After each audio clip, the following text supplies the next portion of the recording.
Alright traders, I am back again with another video, and in this video I just want to show you this trade that we talked about.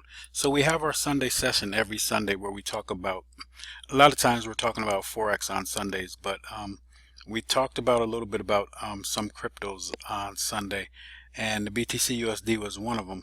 So at that point the market was right here. We had this candle that really wasn't doing much. So I was telling traders that we're probably going to see the bounce here for the move to the upside. Now the reason I said that was because when you look at Ichimoku gives you some signs. Even though you see that the market is trending to the downside and you see angulation to the downside, and we didn't have anything that really signified a move higher. So it could be a temporary move higher, but we were able to catch this trade here, and that's basically because there's a couple of things that you look at. So one thing is, you could see this was flattening out, and then you got a really thick cloud.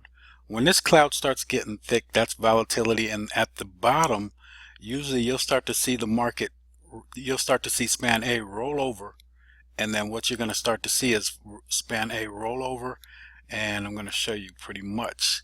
You'll start to see that roll over, and then that's when that market changes. You'll get this flat structure, and then boom, you got a move to the upside. All right. So when we were looking at this yesterday, this was the candle we were talking about on Sunday. But then I'm going to go to the 4-hour time frame to show you what I was saying. So I felt like we were going to get the bounce here because we had the 52-week low here. I went back to this point, and you could see there was some strong support at that point. This level right here, we bounced before off of that level. Now there was a lot more volume here and stuff, but you still had the opportunity here. So I don't think we broke the structure for a trend to the upside yet, but I think it's starting to develop. Okay, so you're probably going to get another little short move back to the downside. If we can't break this low here, we're going to look to see trade this back to the upside again. Now the thing I want to show you here is we went to the 4-hour time frame. All right, and then when we looked at the 4-hour time frame, I'm going to take Ichimoku off for a minute because it'll just confuse you, because it's not gonna, like, the daily and the 4-hour aren't lining up anyway. So what I looked at here was this. Now when I see the market, pretty much I boxed this level in. So when we boxed it in, we said let's wait for the market to break outside. That's where we wanted to get into our trade, and it broke outside and gave us a good opportunity for a long up here. All right, so not knowing how much we're going to sustain this move, we could see it move back up to this level here, but that's what we looked at. And when you go to the 4-hour time frame, you could see the structure was starting to change, okay, for the market, because you have your 1, 2, 3 structures that you continually see. So for the market to change structure on an uptrend or downtrend, when you're counting those 1, 2, 3 structures, so you had 1, 2, 3, and then 4 would have had to break down to this point. So let me draw it out, make sure you understand what I'm showing you. All right, because we had this, I look at the fractals to point it out specifically. 1, 2, 3. So if we have 3, in order for the continuation to go to the downside, we have to break level 2. Well, we didn't break 2. We formed this level here, and then the market went higher. It would have had to break this level for 4 down here. So that would have continued this trend to the downside. Well, no, that's not what happened at this point. And this was the 4-hour time frame, so keep that in mind. Instead, we have the change of direction, which is a reversal. If we can't break that 2 level, then you're pretty much going to see the market come back to that level in range, or you got a reversal. So you get that 1, 2, 3 reversal. So we got the 1, the 2, the 3, and in order to continue higher, we need to break 2, and we did. All right. Now a lot of traders are taught to enter the market at that 2 level, and to me that's the bad area to enter the market, because that 2 level is fluctuation most of the time. If you can't get through there, you're going to see the market range, and that's the level where the market could fail, and that's the level where you're going to get caught in bad trades. So you want to try to catch that at the 3 level. So the only way to catch that at the 3 level, when we talked about it, was basically getting in at this level when it bounced on the bottom here. But we also said just take the break of this level. All right, now that was pretty close. That was right at the 2 level. So like you could see, this 2 level was fluctuation. All right, so just to take that level most of the time is it's a tricky trade, and you could get caught in a bad trade, really. All right, so I never really trade that 2 level. I'm always trading the 3 level, because the 3 level is the pullback and the end of the pullback. So if the market's moving down, then it pulls back. So you have your 1, 2. I don't want to be trading 2. I want to be trading 3 to go back to the downside, and then vice versa. When the market's moving up, right? I don't want to be trading this 2 level. I want to be trading this 3 level, and then the market moves higher, because I limit risk by trading down here. My probability might be a little less, but it won't be less based off of the way that we trade, because there's certain levels we're looking to bounce off of at this point, and those levels hold strong. So your 3 level is is going to be one of our strong trading levels, one of our support and resistance levels, where we're confident that the bounce is going to happen, or that we're going to see the bounce, and we wait for the price action, and we wait for confirmation with the Williams percent R, which helps us also. That's 5 period Williams percent R. I have a video on my site that talks about trading this Williams percent R. It's on the site. You can look at it. It's under the free videos. It's posted. So take a look at it, see how we trade it. It helps you. It'll help you with some of, even if you're just trading Ichimoku or price action alone, it's still going to help you. All right, so if you're just trading, looking at candlesticks, this is going to help you, because you need to have a level where you're going to trade. All right, so let me show you what we really talked about the other day, and then I'll get out of your way.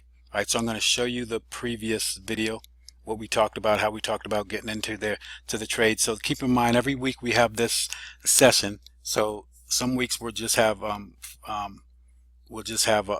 crypto session, and it all depends what's happening with the markets. Basically, the cryptos have been really quiet recently, and I haven't been doing a lot of crypto stuff, but you know, there are some good opportunities, so we're starting to do more. So we looked at the crypto opportunities. We look at a lot of forex opportunities, looking at stocks. Okay, so just want to take a chance and show you. Let's go back and look at what we talk about in our session. All right.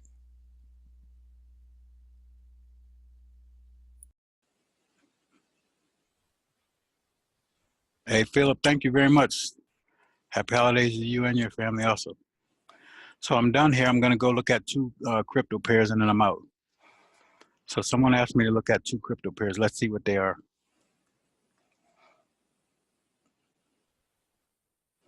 All right, BTC, US BTC. Tell me what you want. Write it, type it in real quick.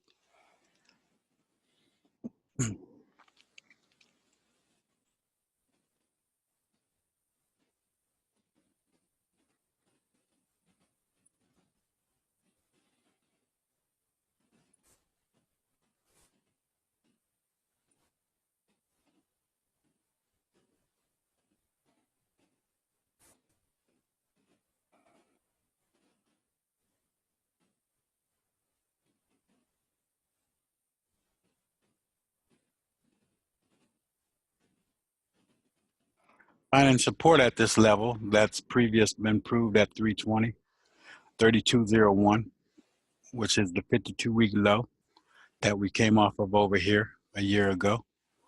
So we're finding support at that level. We haven't gotten our close above the negative 20 yet. Um, let me remove this, because I was talking about a break and a bounce. We got the bounce and then the drop. All right. And now I'm going to remove this, because I think, let me put Ichimoku on here.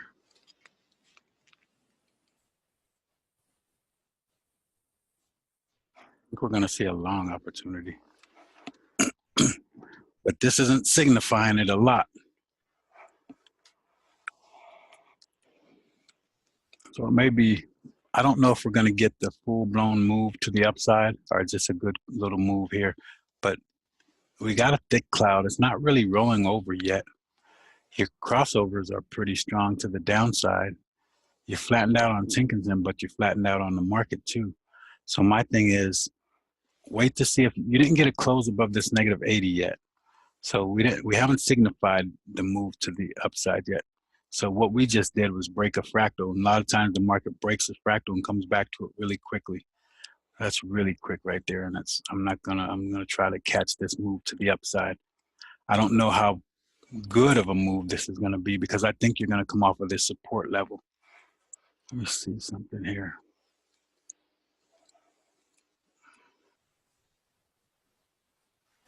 I want to see how it reacted last time.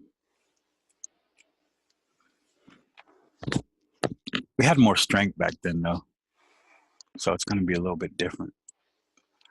So I would look at this. What I would look at, okay, so if you get a close above the negative 2080, then I probably would be looking at my entry at this point,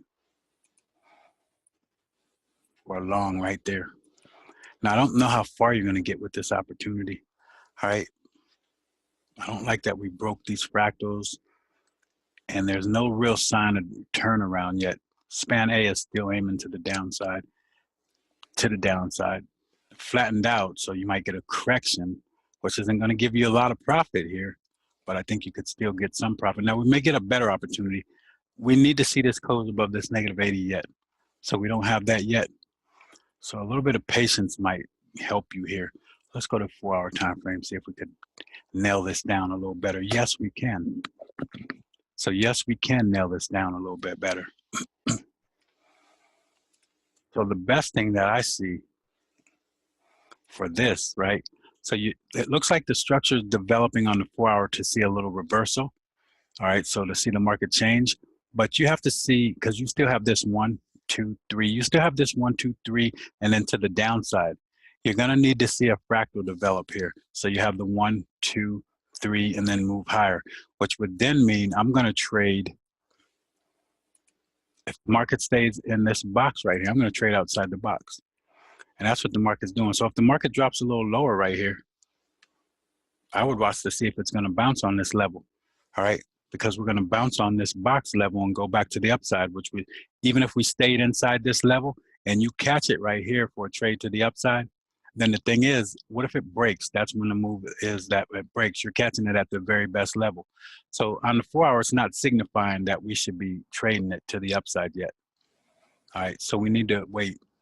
We need to catch it at one of these levels. So back to the daily. Daily's not signifying long yet either, but it's close. So pretty much you probably have time until you see what this candle does. All right. And what I'll do, I'll keep an eye on this one, and I'll post this trade setup. I'll try to.